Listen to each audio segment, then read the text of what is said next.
Firman Tuhan hari ini mengajarkan kepada kita, jangan sekali-kali kita belajar seperti Ananias dan Safira, supaya tidak putus nyawamu, supaya tidak mati engkau seketika, supaya engkau tidak rebah dan meninggal dunia. Ingat, berilah dengan tulus, dengan kasih, dengan sukacita, seperti jemaat-jemaat yang lain. Mereka semuanya memberi, tetapi mereka tidak mati. Karena kenapa? Karena mereka membeli dengan tulus. Tetapi kenapa yang mati itu cuma Ananias dan Safira? Padahal waktu itu banyak sekali jemaat-jemaat yang sama, dengan cara yang sama, menjual harta yang sama, dan persembahkan di depan rasul-rasul, di depan kaki Petrus.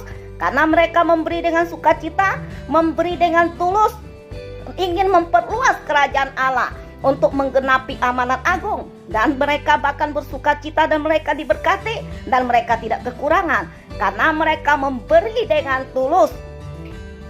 Apa perbedaan persembahan yang diberikan oleh Ananias dan Safira yang menyebabkan dia mati seketika, yang membuat dia rebah dan membuat nyawanya itu putus? Dan kenapa membuat Petrus begitu marah? Dan yang membuat Petrus menegur dia dengan tegas dan berkata, Ananias, mengapa hatimu dikuasai iblis, sehingga engkau mendurtai Roh Kudus dan menahan sebagian dari hasil penjualan tanah itu? Lihat apa yang Petrus tegurkan kepada dia. Karena dia menahan sebagian dari hasil penjualan tanah itu.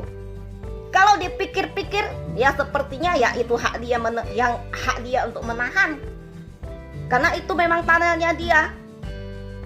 Tetapi firman Tuhan berkata, Petrus juga berkata, selama tanah itu tidak dijual, bukankah itu tetap kepunyaanmu?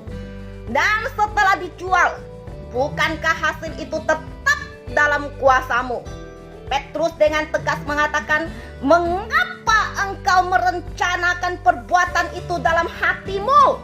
Engkau bukan mendustai manusia, tetapi mendustai Allah. Artinya Ananias dan Safira dengan kesepakatan bersama, mereka suami istri, mereka memberikan persembahan dengan modus. Padahal itu tanahnya dia, miliknya dia. Dia mau memberi sebagian, memberi semua, memberi sedikit, itu haknya dia. Lalu kenapa dia mesti menipu? Dia harus berbohong. Dia menahan sebagian dari hasil penjualan tanah itu, dan dia mengatakan bahwa semuanya dia persembahkan di depan kaki rasul-rasul, di depan kaki Petrus. Itu kan modus. Itu bisa menyebabkan perselisihan dan menyebabkan pertengkaran, menyebabkan salah faham.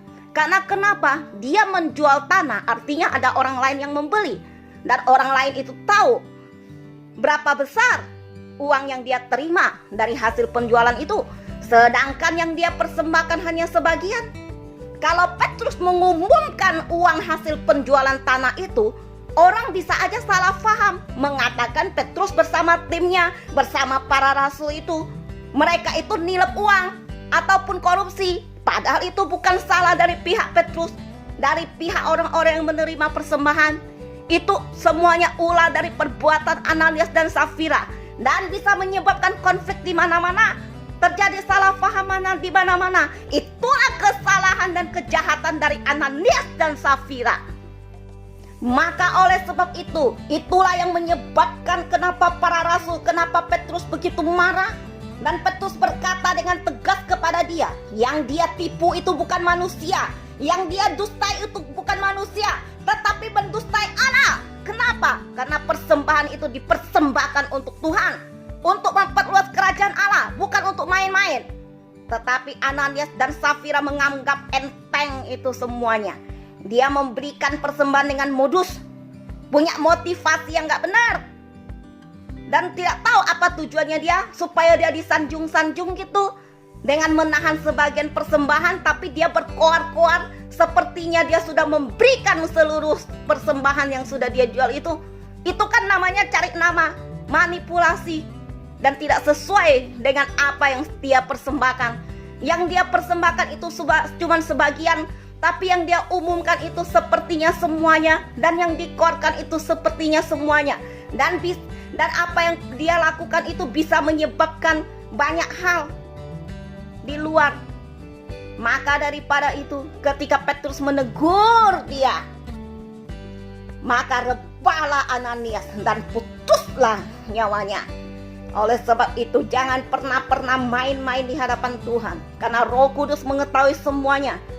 Jangan mengira selama ini engkau baik-baik saja. Kenapa? Karena belum ada yang menegur. Kalau sudah ada orang yang menegur engkau dan engkau tidak bertobat, maka engkau juga akan putus nyawamu, sama seperti Ananias dan Safira. Itulah hukumnya, itulah keadilan Allah. Sebab di hadapan Tuhan tidak ada yang tersembunyi. Oleh sebab itu berhati-hatilah. Karena setiap perbuatan yang engkau lakukan, engkau harus bertanggungjawabkan di hadapan Tuhan. Jika sudah waktunya murka Tuhan dicurahkan atas hidupmu, maka binasalah engkau beserta seisi keluargamu. Oleh sebab itu jangan sekali-kali bermain-main di hadapan Tuhan. Bertobatlah. Hal yang sama juga terjadi kepada istrinya Ananias. Setelah 3 jam setelah Ananias mati, rebah dan putus nyawanya, istrinya masih tidak tahu apa-apa. Istrinya masih dengan sombongnya, dengan bangganya masuk dan bertemu dengan Petrus. Tetapi Petrus masih memberikan dia kesempatan dan berkata kepadanya, "Katakanlah kepadaku, dengan harga sekian tanah itu kamu jual?"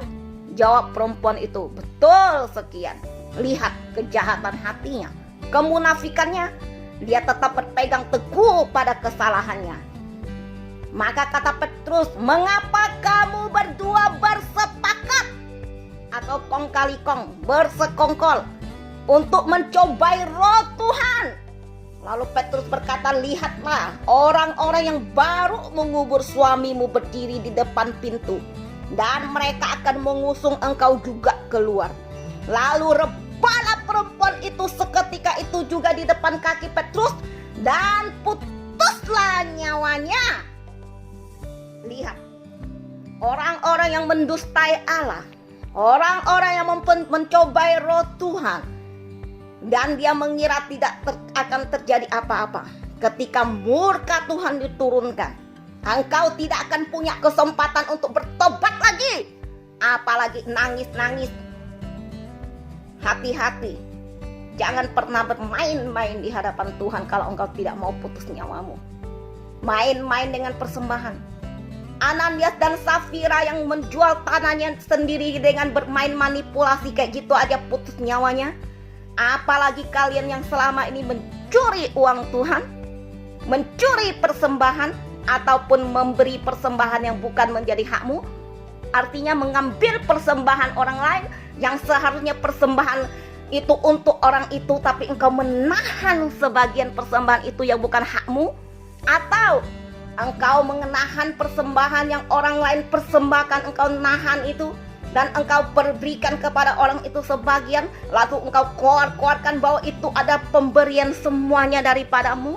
Lihat, kalau engkau masih terus melakukan hal yang sama, apalagi lebih kejam dari Ananias dan Safira, maka putuslah nyawamu seketika di hadapan Tuhan. Ketika murka Tuhan dicurahkan atasmu, ketika cawan Tuhan, murka Allah itu ditumpahkan ke atas kepalamu, baik engkau maupun istrimu, ataupun orang lain yang bersepakat dengan engkau, yang bersekongkol dengan engkau, setiap tim-timmu, kelompok-kelompokmu yang selama ini main-main di hadapan Tuhan, engkau pasti mati dan putus nyawamu. Ingat itu.